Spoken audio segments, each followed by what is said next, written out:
Dans les profondeurs mystérieuses de l'Afrique, un petit village isolé, entouré de forêts denses, abrite un secret sombre et dangereux.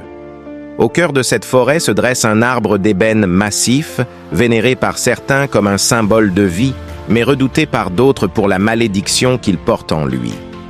L'histoire commence avec Layla, une jeune fille douce et innocente qui aime passer ses journées à cueillir des fruits sous l'ombre protectrice de l'arbre d'ébène.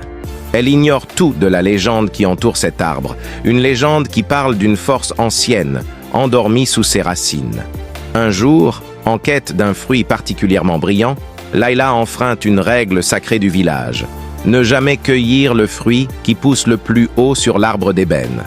En mordant dans ce fruit interdit, quelque chose de sombre s'éveille en elle.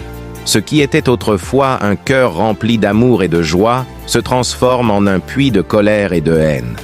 Ses yeux, autrefois doux et pleins de vie, deviennent rouges et remplis de rage.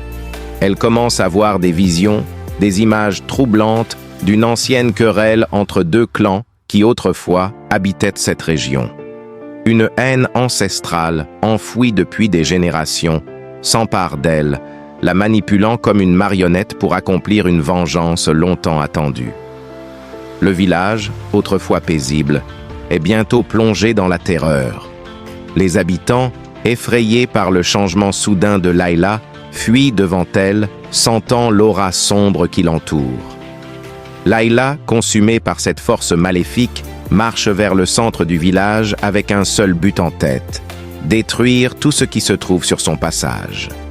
Au sommet d'une colline surplombant le village se trouve une ancienne relique, symbole de paix entre les deux clans ennemis de jadis. Cette relique, autrefois puissante, est maintenant en ruine, brisée lors de la dernière bataille sanglante entre les deux tribus. Pourtant, c'est la seule chose capable de briser la malédiction qui pèse sur Layla et de restaurer la paix. Mais le temps presse. Layla, possédée par cette haine ancestrale, atteint le sommet de la colline. En regardant le village en flammes, un sourire tordu se dessine sur son visage.